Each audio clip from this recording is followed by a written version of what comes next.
Hi everyone, I'm DJ Forbes, captain of the New Zealand Sevens team. Captain Courageous, DJ Forbes. For those who know, when I make the sign of the cross, I'm also a pretty proud religious man.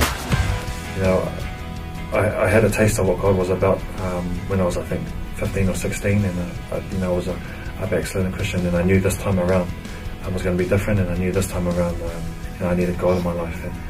And when I decided to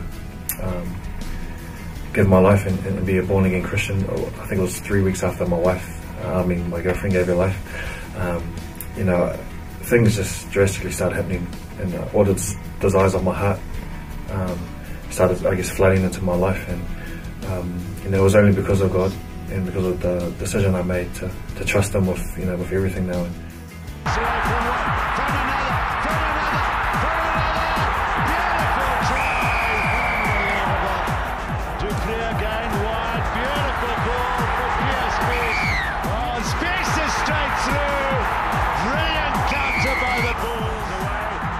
At one stage, I remember we were at a party, one of my mates, and he was also ministering to me always. And at the party, we got into another bottle of red wine. And, you know, again, the next morning I found myself at church, but I was there with a hangover at 8 o'clock. I don't know how, but I got there. And, you know, the pastor was preaching, and I just reached a point where I said, no, you know, I've come so far, and I was actually sick of the way I was living. I was sick of lying to myself. And I was sick of being actually lukewarm. That's the best word to describe it.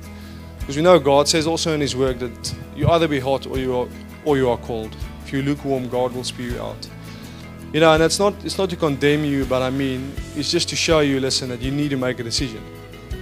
You need to be in or you need to be out, because the fence belongs to the devil. All right? You're either hot or you're either cold. And I had to make that decision and knew, listen, I'm making a decision for myself.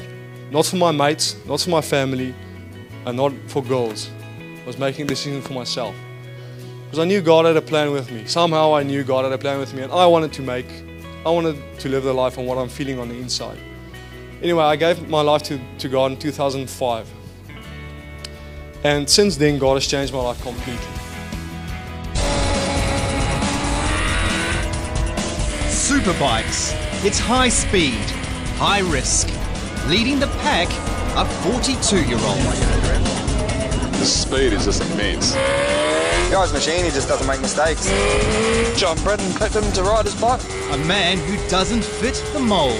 A man of few words. He's so mentally strong too, Andrew Stroud too. He says he draws a lot of strength from his religion. When I was about 25, went to Summer Harvest. And so I think I went up the front with Bill was speaking next.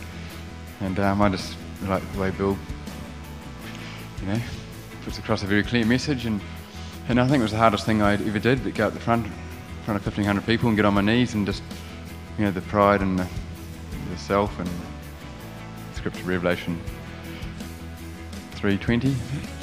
Behold, here I am, I stand at the door and knock. If anyone hears my voice, opens the door, and I will come in and eat with him and him with me. And I opened the door that night. I really said, yes, Lord, and I really surrendered. And I was seriously, totally filled with His presence and His joy, just to the point where, I don't know, I cried for half an hour, or at least, maybe an hour even. You know, showed me things, showed me a little boy, me when I was a little boy, about 3 years old, with all this hurt and unforgiveness and that stacked up on my shoulders to the roof. And, you know, showing me, this is what you're carrying around. And I thought, wow, I am too. It was the first time I really saw the magnitude of it. And He was there also saying, but I can take all that away. You've got to forgive also. And at that time, He gave me the power to forgive just such a huge chunk of it. Man, it was just such a relief. I was just such a freedom, and I just got up in the morning and I just went out and bought the whole Bible on tape and listened to it all the time. I'd be travelling overseas on aeroplanes and buses or wherever. Just couldn't get enough. And we were walking going, and still can't.